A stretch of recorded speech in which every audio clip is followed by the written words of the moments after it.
Hello guys! Isa pong mapagpalang araw po sa ating lahat dyan, lalo na po sa aking mga viewers. Ako po pala si Mama Dang Vlog, ang carpentera po ni Amba Kalingap Mick at Kalingap Agnes po, Deputy Kalingap Agnes. At welcome po sa aking live premiere. So ngayon po guys ay ating pong tunghayan ang buhay po ni Tatay Sinon at ang aming pong paggawa ng kubo para po sa kanya. Si Tatay Sinon po ay isa sa mga benepisyaryo ni Amba Kalingap Mick. Siya po ay 73 years old na nakatira sa Barangay Bulacan at ito po yung bahay niya. Ang dingding ay gawa po sa pinagtagpi-tagping yero, tarpaulin at dahon ng niyog. Ang sahig niya po ay bulok na rin po at butas-butas na at lalo na rin po ang mga bubungan niya, butas-butas na rin at kapag umuulan po hindi lang po ito tumutulo kundi tumatagas na po talaga na siyang dahilan na para siyang isang sisiw po sa sulok na nakaupo at nakayakap po sa kanyang mga tuhod sa panahon ng tag-ulan gaya ngayon. Kawawang kawawa po talaga si tatay. Tignan niyo po yung loob niya. O, di ba po? Ang lalaki po talaga ng butas. Lalo na po yung sahig niya po na parang babagsak na po kapag pumatong ka po dyan o umapak po. At dahil po meron po mga mabubuting kalooban po na naawa po kay Tatay Sinon at nag-sponsor po para po gawan siya ng kubo. Ito po ang ginawa namin para mapagawan po siya ng kubo. Nagtulong-tulong po kami ng aking pamilya. So ayan, nag-layout pa po kami dyan para po mas maganda po at maging solid po o matibay po yung pundasyon po ng bahay na gagawin namin o kubo po para kay Tatay Sinon. Pagkatapos po namin mag-layout ay agad po akong gawa po ng puting. Linagyan ko po talaga ng puting para po mas lalo pa pong tumibay yung poste po or ang pundasyon po ng kubo na gagawin namin. Sa mga hindi po nakakaalam, ang puting po pala ay isa pong patungan po ng poste. Ito po ay gawa po sa minasa pong semento at buhangin at linagyan ko po ng bakal para po yun pong bakal ang pakakapitin ko po sa kahoy o sa poste po para mas lalo pa po siyang tumibay. Ito po ang itsura ng poste po na pagkatapos.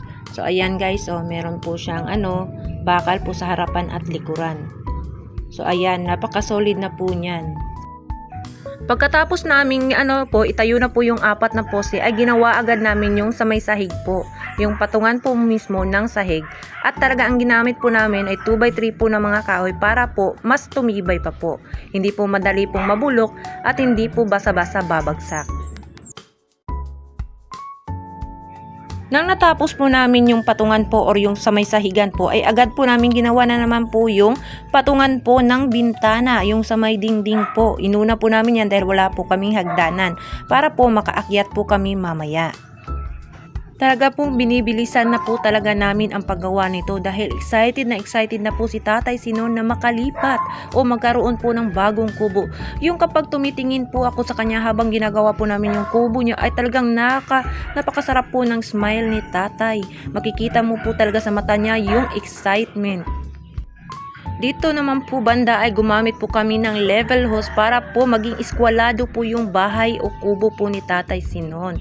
So yan yung ginagawa po namin dyan ay lagayan na po sa may harapan po para po sa pinto. At dito naman po banda dahil tapos na po namin iporma po yung kwarto niya, pati na rin po yung sala niya, ay nandito naman po ako sa ibabaw para po tapusin po yung paglalagay ng yero. Pinutulan ko muna po yung mga exist po na kahoy para po hindi po ako mahirapan mamaya. At syempre po, pagkatapos ko pong ilagay po lahat ng yero, ang ginawa na naman po namin ni Totski Tots ay yung harapan po. Linagyan na po namin siya ng para po lalagyan ng pintuan. At saka, linagyan rin po namin siya ng maliit po na bintana para cute rin po tingnan.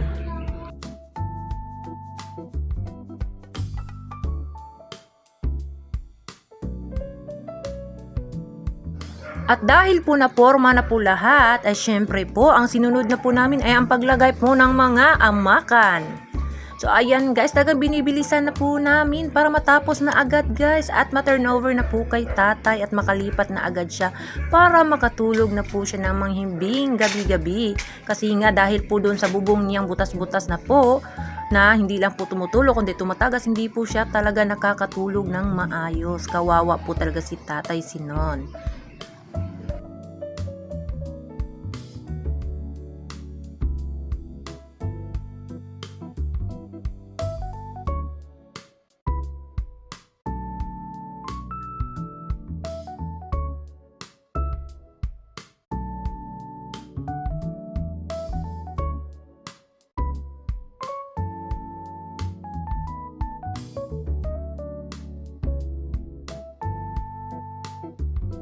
At para po mas mabilis pa po naming matapos ay syempre sumama na po si Piat Mama sa amin para po magtulungan kaming tatlong magsistirakas. So ayan po, si Mama Pat po yung taga-cutting po ng taga-cutting ng amakan at ako naman po yung taga-dikit. Si Jenny or Totski Tots po yung taga-hawak. So 'di ba po, mas mabilis po kapag may teamwork.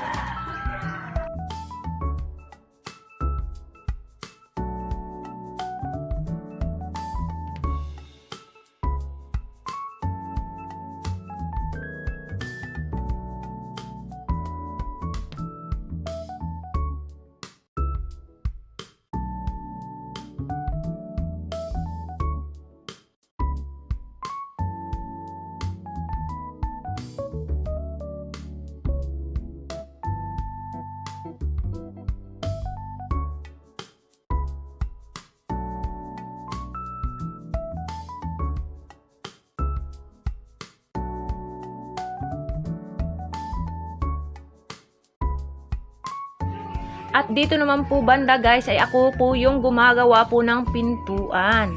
So habang po ako ay gumagawa po ng pintuan, si Totski Tots naman po ang naglalagay po sa dingding ng yung varnish po, plastic varnish na maple po. Para po mas lalo pa pong gumanda yung kubo na ginawa po namin para po kay Tatay Sinon. Tapos habang po ako ang nagagawa ng pintuan, si Totski Tots po yung naglalagay po ng varnish. Si Mama Pat naman po ang naglagay po ng design po doon sa may harapan para po sa sala po ni Tatay para mas lalo pa pong gumanda yung kubo ni Tatay Sinon. At habang si Mama Pat na po yun o si Piat Mama na po ang nag-continue po sa paglalagay ng varnish, si Totski Tots naman po ang nagpintura po ng puti po sa lugpit. So ayan guys, para cute po siyang tignan. So habang ginagawa po nila yan, ako naman po ay gumagawa po ng upuan at mesa dun sa harapan po ng kubo po ni Tatay Sinon para meron po siyang upuan at kainan po. So ayan guys, kung gusto niyo po makita yung full po talaga, yung finale po o itsura po ng kubo ni Tatay Sinon, tapos na po, abangan nyo po ang live ni Kalingap Mick ngayong linggo, 9 AM hanggang 12 po ng tanghali.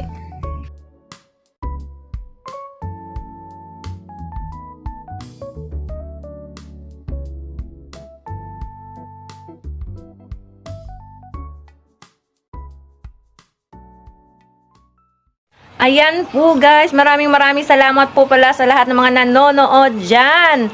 And lalong-lalo na po sa mga sponsor po nila, Amba Kalingap Mick at Deputy Kalingap Agnes na ang Forever Young.